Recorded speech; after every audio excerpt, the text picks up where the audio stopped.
नमस्कार, आप देख रहे हैं कालचक्र। मैं हूं आपके साथ पूजा राठौर शर्मा और मेरे साथ हैं प्रश्न कुंडली विशेषज्ञ पंडित सुरेश पांडे जी। पंडित जी, आपका बहुत बहुत स्वागत है। जय मां विंध्यवासिनी।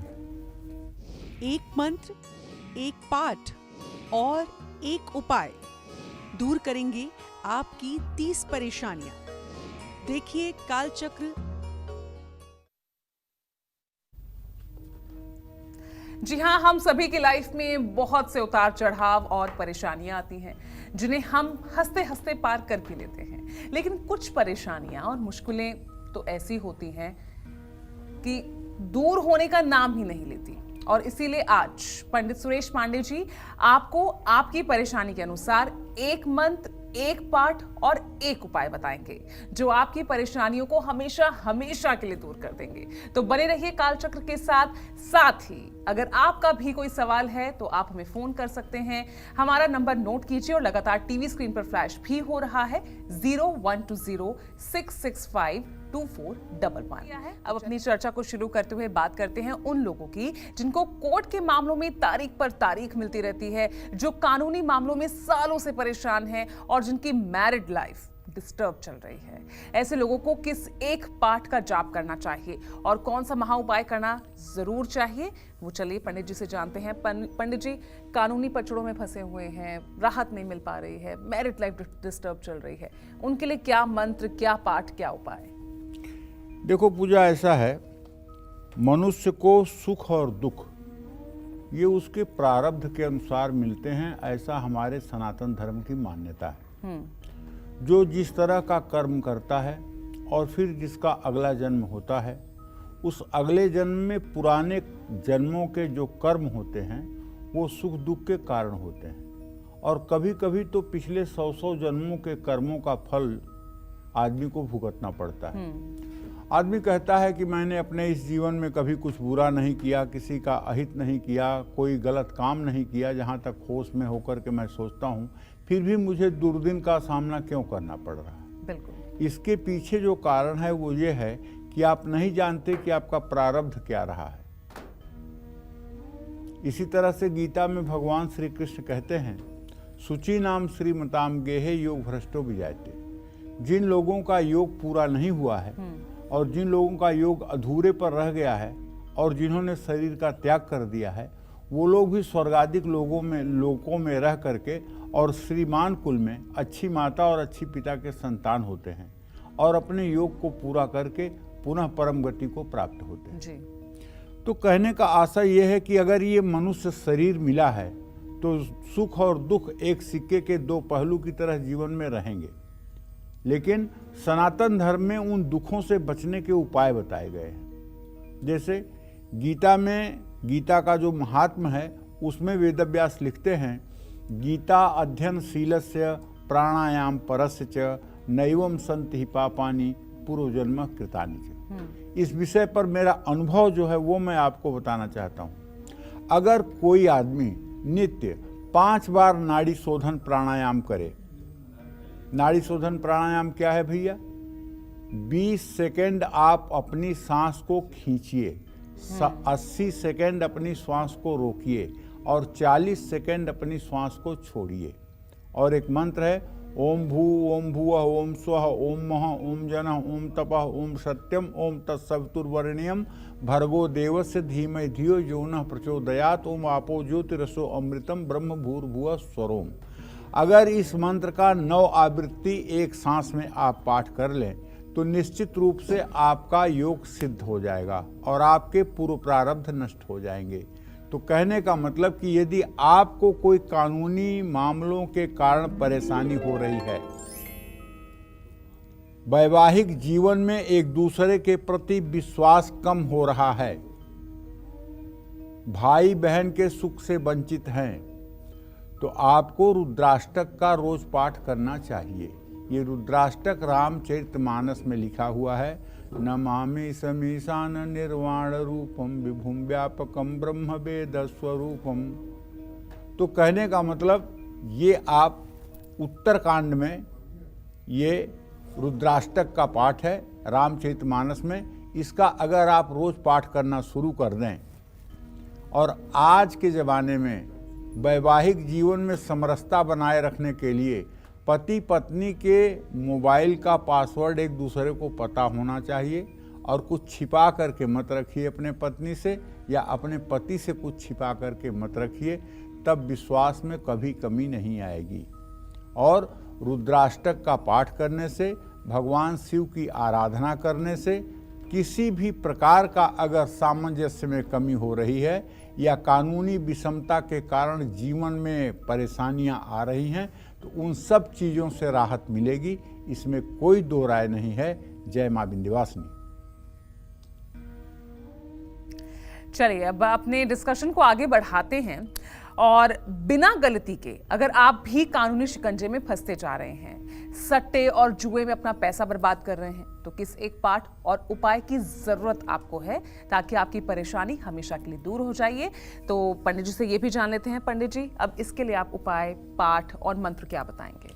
देखिए, सबसे पहले तो ये बता दूं कि हमें अपने इतिहास से सबक लेना चाहिए। धर्मराज युधिष्ठिर जैसा विद्वान बुद्धिमान, जिसका नाम ही धर्मराज, वो एक बार जुआ खेल गए। ये कहानी द्वापर युग की है, महाभारत काल की शुरुआत वहीं से होती है। और जुए में सब कुछ हार गए, पत्नी भी हार गए, और उसका परिणाम महाभारत हुआ। कौरवों पांडवों का युद्ध हुआ। सृष्टि का बहुत बड़ा हिस्सा नष्ट हुआ। तो जो गलती हमारे इतिहास में एक बार करके लोग इतना दुख पा चुके हैं, वो गलती क्या हमें दोबारा करनी चाहिए? क्या हमें सट्टा लगाना चाहिए, जुआ खेलना चाहिए? नहीं ना।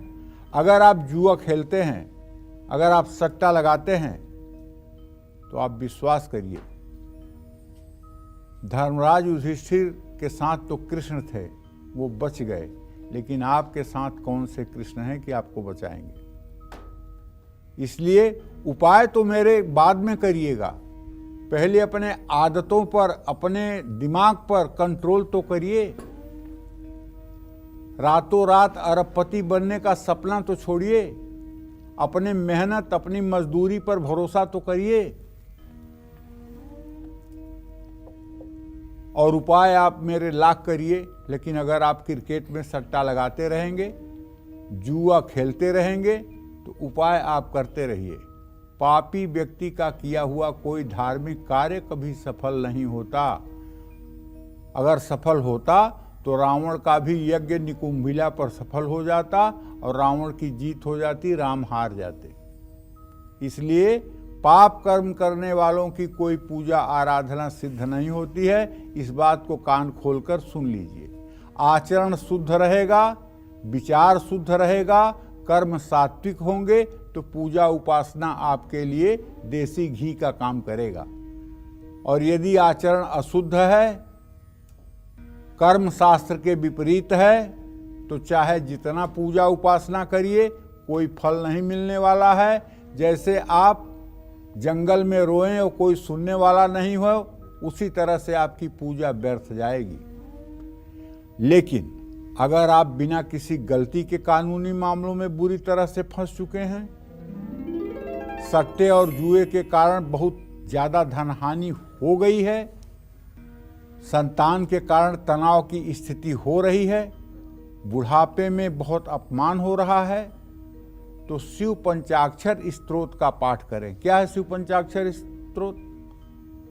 नागेंद्रहाराय त्रिलोचनाय भस्मांगरागाय महेश्वराय नित्याय शुद्धाय दिगंबराय तस्मै नकाराय नमः शिवाय। तो कहने का मतलब है, नमः शिवाय पर 5 श्लोक हैं जो पंचाक्षर कहलाते हैं।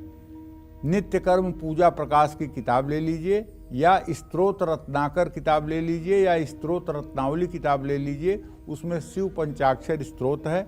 इसका जो लोग सुबह शाम श्रद्धा पूर्वक पाठ करते हैं, उन्हें भगवान सद्बुद्धि देता है और वो सत्मार्ग पर चलते हैं, और भगवान शिव की कृपा ऐसे लोगों के ऊपर बरसती है। और आपको अपने पूजा घर में मोरपंख जरूर रखना चाहिए। मोरपंख रखने से नेगेटिविटी नहीं होती है, पूजा में मन लगता है और आपके मंदिर के पूजा के वातावरण में आपका पूरा ध्यान लगा रहता है और कोई अशुद्धि भी नहीं होती है। जय मां विंध्यवासिनी। फिलहाल अपनी चर्चा को आगे बढ़ाते हैं।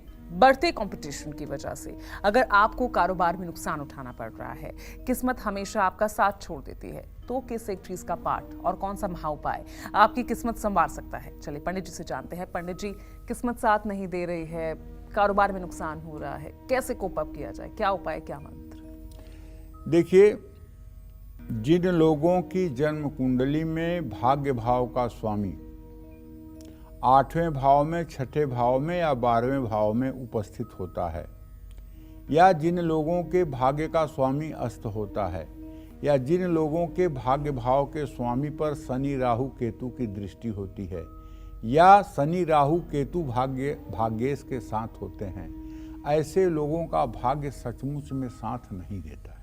या जिसके भाग्य भाव पर पापक ग्रहों की दृष्टि होती है, ऐसे लोगों का भी भाग्य साथ नहीं देता है। मेहनत करने के बाद भी व्यवसाय में नुकसान होता है, पैतृक संपत्ति का सुख नहीं मिल पाता है, और तो और अकाल मृत्यु का भय बना रहता है। तो मैं आपको बताना चाहूंगा, 12 नाग स्तोत्र का एक बार पाठ करें, श्री सुक्तम और कनक धारा स्तोत्र का पाठ करें, शिव मंदिर में धातु के बने हुए नाग नागिन के जोड़े चढ़ाएं, और सुबह शाम 108 बार महामृत्युंजय मंत्र का जप करें। और जब भी संभव हो शिवालय जाकर के शिव जी को जल, दूध, गन्ने का रस, बेलपत्र और घी का दिया जलाएं। हो सके तो बर्फी और भांग का प्रसाद चढ़ाएं। ये उपाय अगर आप कंटिन्यू 40 दिन कर लें तो आपका मंद से मंद भाग्य भी भगवान शिव की कृपा से चल निकलेगा। क्योंकि सकल अमंगल मेटनहारी, भाव्यहूँ मेटि सकहि त्रिपुरारी, आशुतोष तुम अवढर दानी, आरत हरहु दीन जन जानी। भगवान शिव के लिए इस संसार में कुछ भी असंभव नहीं है। ब्रह्मा ने आपकी किस्मत में जो कुछ लिखा है उसको बदलने का अधिकार सिर्फ एकमेव भगवान शिव को है, और बिना किसी संविधान संशोधन के, बिना किसी 2/3 बहुमत के भगवान शिव अकेले उसे बदल सकते हैं, और किसी भी देवी देवता की हिम्मत नहीं है कि उसमें कोई हस्तक्षेप करे या भगवान शिव से कोई प्रश्न करे। इसलिए कलयुग में भगवान शिव की आराधना करके असंभव से असंभव कार्यों को भी पूरा किया जा सकता है। अगर आप शिवालय में जाकर के या किसी तीर्थ में या किसी ज्योतिर्लिंग में जाकर के साधना करते हैं तो भगवान शिव की सचमुच में विशाल कृपा मिलती है, इसमें कोई दो राय नहीं है। जय मां विंध्यवासिनी।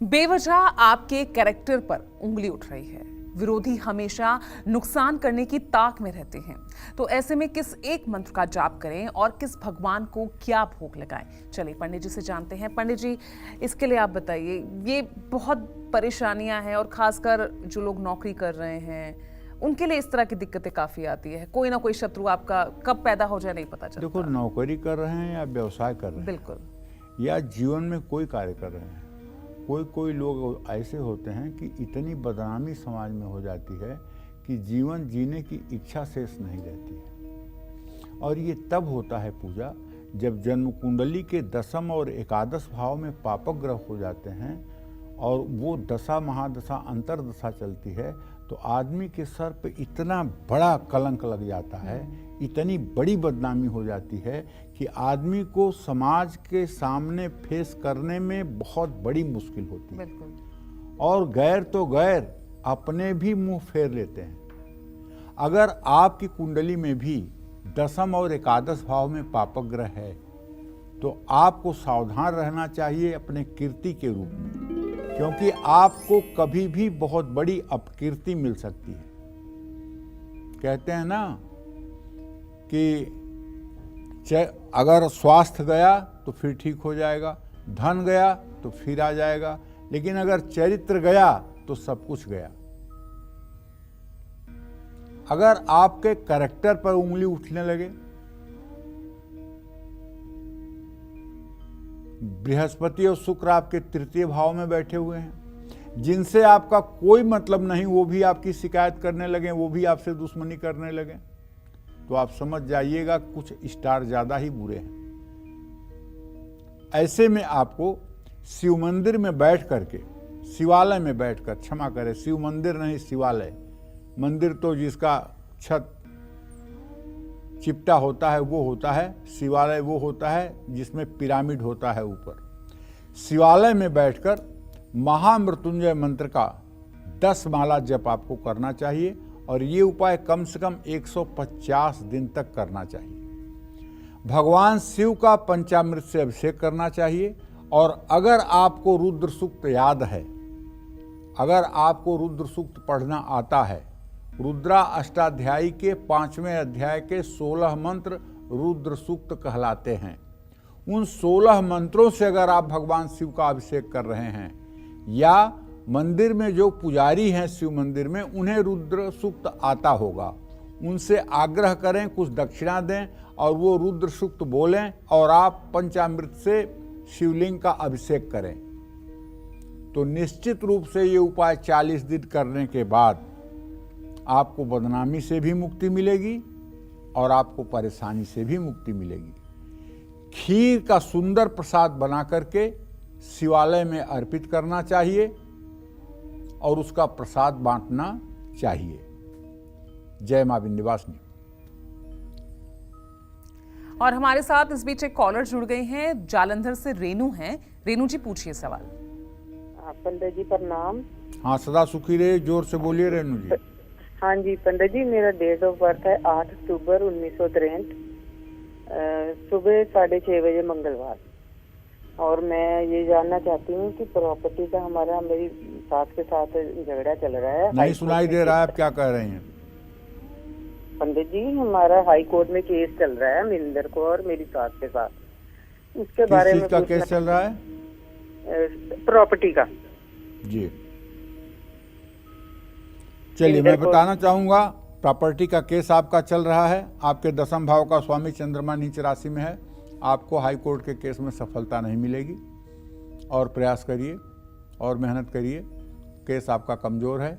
चंद्रमा जब नीच राशि में हो तो प्रश्न का उत्तर ज्योतिषी को यही देना चाहिए कि कार्य सफल नहीं होगा।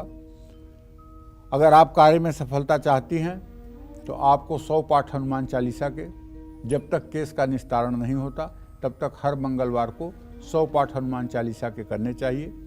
हनुमान जी की कृपा से जो भी अनहोनी है वो भी होनी में परिवर्तित हो जाती है और हनुमान जी की कृपा से सब कुछ संभव है। तो आप हनुमान उपासना करिए, निश्चित रूप से आपको सफलता मिलने की संभावना बढ़ेगी। जय मां विंध्यवासिनी। अमूमन हम सभी अपनी जिंदगी में किसी ना किसी बात को लेकर परेशान रहते हैं, कभी नौकरी की टेंशन, कभी कारोबार की, कभी सेहत की, कभी परिवार की। और इसीलिए आज पंडित सुरेश पांडे जी आपको आपकी परेशानी के अनुसार एक मंत्र, एक पाठ और एक उपाय बता रहे हैं जो आपकी इन सभी परेशानियों को हमेशा के लिए दूर कर देंगे और आपकी किस्मत संवार देंगे। अपनी इसी चर्चा को आगे बढ़ाते हुए बात करते हैं कि कैसे एक मंत्र के जाप से और एक दान से आपकी बिगड़ रही सेहत ठीक हो सकती है। चलिए पंडित जी से जानते हैं। पंडित जी, आजकल तो निरोगी काया मिलना बहुत मुश्किल है। हर कोई किसी ना किसी, कोई छोटी बीमारी, कोई बड़ी बीमारी जूझ रहा है। उनके लिए क्या महामंत्र, क्या उपाय? देखो ऐसा है पूजा, उपाय तो मैं बताऊंगा ही, लेकिन एक बात बहुत जरूरी है बताना।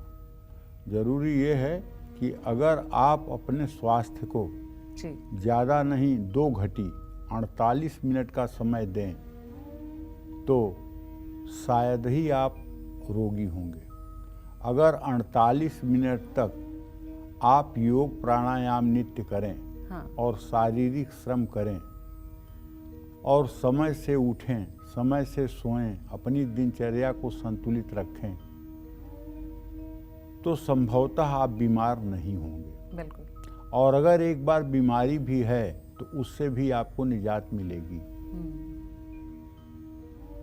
और यदि आप सिर्फ हर समय माया मोह के चक्कर में पड़ करके एक एक मिनट तनाव में रह करके और कौड़ी कौड़ी माया जोड़ने के चक्कर में पड़े हुए हैं और तनाव ले रहे हैं, तो बीमारियां तो होंगी।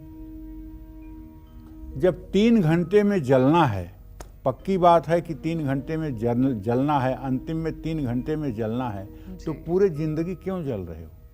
बिल्कुल। तो जिंदगी जितने समय की मिली है, खुश रहो ना। दुख सुख तो एक सिक्के के 2 पहलू हैं, आते रहेंगे जाते रहेंगे। प्रभु श्री राम इस धरती पर आए तो क्या उनको विषम परिस्थितियों का सामना नहीं करना पड़ा? परम पिता परमेश्वर श्री कृष्ण मानवावतार में आए तो क्या उन्हें उलझनों से 2-4 नहीं होना पड़ा? जी। तो जब भगवान भी इस मृत्यु लोक में आकर के और संघर्ष करते हैं, तो हम मनुष्य की क्या औकात है? हम क्यों विचलित होते हैं? हमें खुश रहना चाहिए, प्रसन्न रहना चाहिए, योग प्राणायाम करना चाहिए, शारीरिक श्रम करना चाहिए, आलस्य बिल्कुल नहीं करना चाहिए और स्वास्थ्य पर अपने ध्यान देना चाहिए। और इसके साथ साथ शरीर के लिए योग और प्राणायाम है, लेकिन मन को ठीक करने के लिए मंत्र जप बहुत जरूरी है, ध्यान बहुत जरूरी है, विपश्यना पद्धति बहुत जरूरी है। अगर आपके भी सेहत में गिरावट आ रही है या आपको भविष्य को लेकर के हर समय चिंता रहती है, आपके चेहरे पर हर समय हवाइयाँ उड़ती रहती हैं, आपका चेहरा देख करके लोग कह देते हैं आज आप बहुत टेंशन में हैं, क्या बात है? अगर ऐसा लोग कमेंट कर रहे हैं तो आप आईने में अपना चेहरा देखिए, कहीं न कहीं से नेगेटिव वाइब्स आपके चेहरे से निकल रही है, इसको आपको ठीक करना पड़ेगा। या आप नशे की लत से परेशान हैं और आप चाहते हैं छोड़ना, लेकिन आपका संकल्प 10 मिनट के बाद टूट जाता है, आप फिर उसी रास्ते पर चल निकलते हैं, आपकी जीने की इच्छा खत्म हो गई है। या बुरा दिन आ गया है, दोस्त और रिश्तेदार अब धोखा दे रहे हैं, कोई आपसे बात करने के लिए राजी नहीं है, तो भैया ऐसे में भगवान शिव की ही एकमात्र शरण है जहां आपको राहत मिल सकती है। आपको नित्य प्रातः काल स्नान करके सूर्य को अर्घ्य देने के बाद नंगे पैर शिवालय जाना चाहिए, सफेद वस्त्र पहनकर जाना चाहिए, एक ऊनी आसन सफेद रंग का लेकर जाना चाहिए। शिवालय जाते समय एक प्लास्टिक या फिर डोलची में गंगा जल, शहद, दूध, चीनी का रस या गन्ने का रस, बेलपत्र, ये सब सामग्री घर से लेकर जाना चाहिए और शिवलिंग का विधिवत पूजन करके शिव मंदिर में बैठ करके ओम नमः शिवाय का 24 मिनट तक उत्तर मुंह करके जप करना चाहिए। ये उपाय तो कम से कम 125 दिन करना चाहिए। अगर आप 125 दिन नहीं कर सकते हैं तो कम से कम 40 दिन तो जरूर करना चाहिए। 40 दिन में आपके परेशानियों का निराकरण आपको मिल जाएगा। लेकिन शिवालय में जाइएगा, जहां मध्य में शिवलिंग स्थापित होता है, बाहर नंदी होते हैं, और कुछ रोज द्रव्य दक्षिणा वहां शिवलिंग पर जरूर चढ़ाइएगा। और 72 बुधवार काले कपड़े में उड़द या मूंग बांध करके किसी जरूरतमंद को दान करिएगा। इससे भी आपकी परेशानियां कम होंगी। जय मां विंध्यवासिनी। चलिए अब चर्चा को आगे बढ़ाते हैं। बेवजह के खर्चों पर लगाम लगाने के लिए किस एक पाठ का आप जाप कर सकते हैं और कौन सा उपाय आपकी इसमें मदद कर सकता है, चलिए पंडित जी से जानते हैं। पंडित जी, बेवजह बढ़ते खर्चे, इनको रोकने के लिए क्या किया जाए? कुछ लोगों को खर्च करने की बीमारी होती है। आज के डेट में ऐसे लोगों को मैं जानता हूं जिन्हें शॉपिंग करने का नशा है। अगर उनके पास पैसे हो तो वो घूम घूम कर आवश्यक अनावश्यक चीज़ें खरीदते रहेंगे, चाहे उसका उपयोग हो या ना हो, ले आकर के घर में ठूंसते रहेंगे, और जब पैसा खत्म हो जाएगा तो पैसे की कमी का रोना रोएंगे। तो अनावश्यक खर्चों के कारण अगर आप भी परेशान हो रहे हैं तो पहली बात तो आप सोचिए कि आपके लिए क्या आवश्यक है, क्या अनावश्यक है, आपको क्या करना चाहिए, क्या नहीं करना चाहिए, कहाँ खर्च करना चाहिए, कहाँ खर्च नहीं करना चाहिए। इसीलिए पुरुषों को चाहिए कि वो अपनी कमाई का संपूर्ण हिस्सा अपनी धर्मपत्नी को समर्पित कर दें और वो गृहलक्ष्मी घर का बजट बना करके और काम करे। अगर आपकी पत्नी नहीं है तो माँ को ये पैसा दे देना चाहिए और अपने पॉकेट खर्च के लिए भी माँ से पैसा लेना चाहिए। उससे आपका 1 रुपये कहीं दुर्व्यसन में खर्च नहीं होगा। पैसे की गर्मी बहुत बड़ी गर्मी होती है। आप पैसा बैंक में जमा किए रहते हैं, वो पैसा आपके पास भी नहीं रहता है, बैंक में होता है। लेकिन अगर ज़्यादा पैसा आपके बैंक में है, वो आपसे कोई बातचीत करे 10-20 मिनट तक, तो उस पैसे की गर्मी आपके आवाज़ से निकलती है, आपके वाणी में उसका अहंकार झलकता है। पैसा बैंक में है लेकिन उसकी हीट यहाँ तक आ रही है, आप तक आ रही है। आप पैसा रख करके पैसे को भूल नहीं सकते। तो पैसे की गर्मी बहुत बड़ी गर्मी होती है। तो आपको चाहिए कि आप रुद्र स्तोत्र का पाठ करें और धनवान और निर्धन दोनों अवस्था में आप सहज और सरल रहें। ऐसा नहीं कि थोड़ा सा पैसा आ गया तो आप पागल हो गए, थोड़ी सी गरीबी आ गई तो आप फैल गए। 1 साल तक हर रोज आपको बरगद के पेड़ की परिक्रमा करनी चाहिए। बरगद के पेड़ की जड़ में आपको जल और दूध चढ़ाना चाहिए और जो मिट्टी गीली हो जाए उसी से अपने माथे पर तिलक करना चाहिए। कुत्ते और कौवे को और गाय को तेल लगी रोटी खिलाना चाहिए। ये उपाय 43 दिनों तक करने पर पितर भी संतुष्ट होते हैं, ग्रह स्थिति भी ठीक होती है और परिवार का वातावरण भी ठीक होता है। जय मां विंध्यवासिनी। आज के समय में हर कोई अपना बेस्ट देकर प्रमोशन चाहता है ताकि आने वाले समय में उनका वक्त वो अच्छा बीते, मगर बावजूद इसके आपको जॉब में तरक्की नहीं मिल रही है। तो किस पाठ का जप हमें करना चाहिए और कौन सा उपाय करना चाहिए, चले पंडित जी से जानते हैं। पंडित जी कड़ी मेहनत कर रहे हैं प्रमोशन पाने के लिए, हर अपना बेस्ट दे रहे हैं, फिर भी नहीं हो पा रहा है कुछ। देखो, सही बात यह है पूजा, मैं तो ज्योतिषी हूँ और किसी बात को मैं ज्योतिष के ही नज़रिए से देखने का प्रयास करता हूँ। किसी भी व्यक्ति की जन्म कुंडली में आजीविका भाव का स्वामी और पराक्रम भाव का स्वामी अगर नीच राशि में हो, अस्त हो, 6ठे 8वें 12वें स्थान में हो, पाप पीड़ित हो, तो ऐसा व्यक्ति चाहे भगीरथ प्रयास कर ले, लेकिन वो अपनी आजीविका से, अपने नौकरी से, अपने कारोबार से कभी संतुष्ट नहीं हो पाता है और न संतुष्टि लायक वो काम हो पाता है। इसका कारण है कि उसके आजीविका भाव का स्वामी पीड़ित है, उसके पराक्रम भाव का स्वामी पीड़ित है। वो सही डायरेक्शन में काम ही नहीं कर पाता है, सही प्लानिंग ही नहीं बना पाता है और वो किस चीज के योग्य है इसका निर्धारण ही नहीं कर पाता जी। उसकी योग्यता क्या है, किस काम को करके वो सफल हो सकता है, वो यही डिसीजन नहीं ले पाता। तो कहने का आशय ये है कि ग्रहों को भी देखना चाहिए। यदि आपकी जन्म कुंडली का 10वेश और 3तीयेश पाप पीड़ित है, निर्बल है, तो उसे ठीक करने का प्रयास करना चाहिए। तब नौकरी में भी सफलता मिलेगी, व्यवसाय में भी सफलता मिलेगी। अगर आप बचपन से ही पिता के सुख से वंचित हैं, 10म भाव का स्वामी राहु शनि से युत है या दृष्ट है, भाग्य साथ नहीं दे रहा है, तो आपको महाकाली स्तोत्र का पाठ करना चाहिए और हर दिन सूर्य को अर्घ जरूर देना चाहिए और सूर्य को अर्घ देकर कम से कम 108 बार, अगर नहीं कर सकते हैं तो कम से कम 24 बार गायत्री मंत्र जरूर बोलना चाहिए। सूर्य की उपासना करने से अगर पिता की सेहत खराब भी है तो पिता की सेहत ठीक हो जाती है।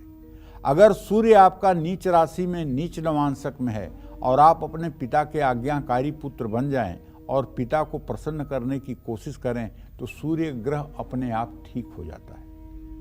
पिता की संतुष्टि ही सूर्य ग्रह का ठीक होना है। चंद्रमा की संतुष्टि ही माता को खुश करना ही चंद्रमा की संतुष्टि है। पत्नी को प्रसन्न रखना शुक्र की संतुष्टि है। भाई बहनों को संतुष्ट रखना मंगल की संतुष्टि है। मित्रों को खुश रखना बुध की संतुष्टि है। गुरु को संतुष्ट रखना बृहस्पति की संतुष्टि है। नौकर चाकर को खुश रखना शनि की संतुष्टि है। इन बातों पर ध्यान जरूर दीजिएगा और गौर करिएगा कि मैं क्या कह रहा हूं, इस विषय पर ध्यान जरूर दीजिएगा। जय मां विंध्यवासिनी। चलिए, अब अगर पति पत्नी के रिश्ते में हमेशा प्यार की मिठास बनी रहे, बिजनेस में ज्यादा मुनाफा हो, इसके लिए कौन से मंत्र का जाप करना चाहिए, किस एक चीज का दान करना चाहिए, पंडित जी से जान लेते हैं। पंडित जी, कैसे दाम्पत्य जीवन सुखमय रहे, कारोबार में तरक्की मिले, क्या करें? देखो, कहते हैं कि पत्नी जो है ये पूर्व जन्म के प्रारब्ध के अनुसार प्राप्त होती है।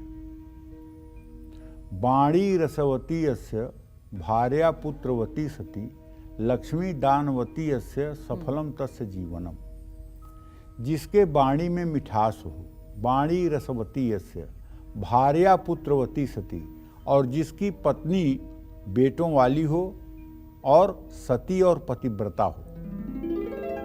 वाणी रसवती यस्य भार्या पुत्रवती सती लक्ष्मी दानवती यस्य, लक्ष्मी इतनी हो कि उसका दान किया जा सके।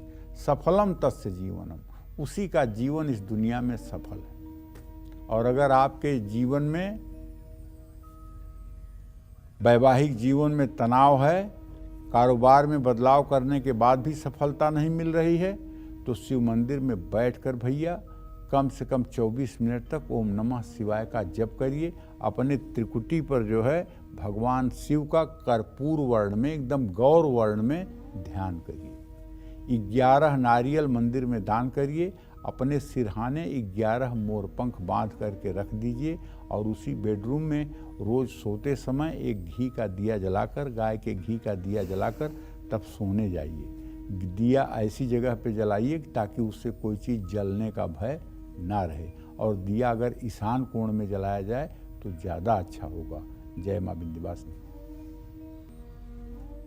चलिए आगे चर्चा को बढ़ाते हैं। तो प्रॉपर्टी में प्रॉफिट हो, पढ़ाई में सफलता पाने के लिए किस जगह किस चीज का पाठ करें और किस एक चीज का दान करें, पंडित जी से जानते हैं। पंडित जी बताइए। देखो, प्रॉपर्टी बहुत बड़ी चीज है। लोग पूरे जिंदगी नौकरी करते रह जाते हैं, व्यवसाय करते रह जाते हैं, लेकिन घर हो नहीं पाता है। होता है तो बिक जाता है, किराए पर रहने के लिए मजबूर रहते हैं, 2-2 साल पे घर बदलना पड़ता है। ये बड़ी पीड़ादायक स्थिति होती है। मैं तो ये कहूँगा कि अगर आपके घर का सपना हर कोशिश करने के बाद पूरा नहीं हो पा रहा है, तो उपाय तो मैं बताऊँगा ही, लेकिन एक ऐसा उपाय बताऊँ कि जो ब्रह्मास्त्र हो जाए। तो आप विंध्यवासिनी जरूर जाइए, और विंध्यवासिनी जाइएगा। माँ विंध्यवासिनी का दर्शन करने के बाद काली खोह में महाकाली का मंदिर है, वहाँ जाइएगा, और वहाँ काली जी का दर्शन करने के बाद रोपवे पे चढ़ करके ऊपर जाइएगा पहाड़ पर। वहाँ आप देखेंगे ना, हजारों घर पत्थर के बने हुए हैं। वहाँ गिरे हुए जो पत्थर हैं पहाड़ पर, उन पत्थरों को उठाकर आप भी एक घर बनाइएगा। और अगर ये उपाय आपने 2-3 बार कर दिया तो आप विश्वास करिए 24 महीने के अंदर आपका भी घर होगा। अगर आपके कारोबार में अस्थिरता है, पढ़ाई में सफलता नहीं मिल रही है, संपत्ति को नुकसान हो रहा है, तो शिवलिंग के सामने बैठकर शिव चालीसा का पाठ आपको 10 बार करना चाहिए, और साबुत मसूर का दान आपको किसी हनुमान मंदिर में करना चाहिए। जय मां विंध्यवासिनी। आजकल हर इंसान कहीं ना कहीं पढ़ाई से, मकान से, गाड़ी या बाकी चीजों के लिए कर्ज लेता रहता है, लेकिन इसे चुकता करने में बहुत सी परेशानियां सामने आती है। अब ऐसे में किस मंत्र का जाप करना चाहिए, कौन सा उपाय करना चाहिए, चलिए पंडित जी से जानते हैं।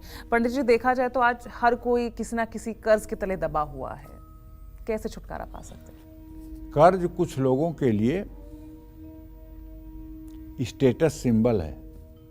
बड़े रोब से लोग कहते हैं, मैं एक फोन कर दूं तो मेरे पास करोड़ों रुपए आ जाएंगे। और मेरे पिताजी कहा करते थे, गए पूत जब मांगे पाए। वो आदमी सबसे अभागा होता है जिसको आसानी से कर्ज मिल जाए। वो आदमी सबसे बदनसीब होता है जिसको आसानी से कर्ज मिल जाए, क्योंकि कर्ज अगर आसानी से नहीं मिलेगा तो आप स्वावलंबी होकर के अपनी समस्याओं का समाधान करेंगे, और अगर कर्ज आसानी से मिल रहा है तो आप चारवाक के दर्शन पर जिएंगे। यावत जीवेत सुखम जीवेत ऋणम कृत्वा घृतम पिबेत। जब तक जियो सुख से जियो, कर्ज लेकर घी पियो। तो अगर आपके भी बच्चे रोग से परेशान हैं और कर्ज के लेन देन में नुकसान हो रहा है, तो भैया आपको ऋण मोचन मंगल स्तोत्र का पाठ करना चाहिए। अगर 1,00,000 2 लाख कर्जा है तो ऋण मोचन मंगल स्तोत्र का 7 बार सुबह शाम पाठ करने से कर्ज से आपको मुक्ति मिल जाएगी। लेकिन अगर बहुत बड़ा कर्जा है तब तो आपको गजेंद्र मोक्ष का पाठ रोते हुए करना चाहिए। इतना ज़्यादा आपके मन में भाव आए कि आपके आंखों से आंसू निकले, और राम दरबार के सामने गजेंद्र मोक्ष का पाठ करिए रोज सुबह शाम। शिव मंदिर में बैठकर ओम नमः शिवाय, ओम शंकराय नमः इस मंत्र का जप करिए, और घर के मुख्य द्वार पर चांदी का स्वास्तिक दोनों दरवाजों पर जरूर लगाइए। उस पर सिंदूर और चमेली के तेल का टीका भी लगाइए। निश्चित रूप से यह सब उपाय आपको कर्ज मुक्त होने में सहायता प्रदान करेंगे। जय मां विंध्यवासिनी। तो कुंडली में खराब शनि की वजह से अगर आपका पैसा भी दवाइयों पर खर्च हो रहा है, जिंदगी के हर मोड़ पर संघर्ष करना पड़ रहा है, तो किस चीज का पाठ करें और कौन सा उपाय करें? चलिए पंडित जी से जानते हैं। पंडित जी बताइए, इन लोगों के लिए क्या खास उपाय, क्या महामंत्र? देखिए, सुख दुख तो मैंने बताया कि एक सिक्के के 2 पहलू हैं, और ये शरीर व्याधि का मंदिर है, रोग का मंदिर है। ऐसा शायद ही कोई शरीर होगा जिसमें कोई रोग ना हो, और रोग तो छिप कर बैठे रहते हैं। ज्यों शरीर कमजोर होता है त्यों वो आक्रमण करके बाहर निकल आते हैं। अगर आपकी जन्म कुंडली में शनि बकरी है, बकरी का मतलब कि उसकी गति पीछे की तरफ जा रही है, और वो खास करके भाग्य भाव में बैठा हुआ है,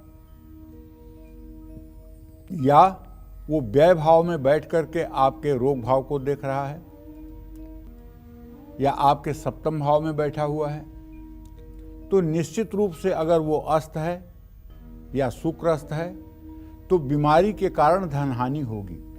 अगर आपके 12वें घर में, जन्म कुंडली के आपके 12वें भाव में शनि, राहु, मंगल की स्थिति होगी, तो ऐसे लोगों को मुकदमे पर, बीमारी पर, कर्ज चुकाने पर, ब्याज देने पर धन का सत्यानाश होगा। और अगर जीवन में हमेशा संघर्ष बना रहता है तो आपको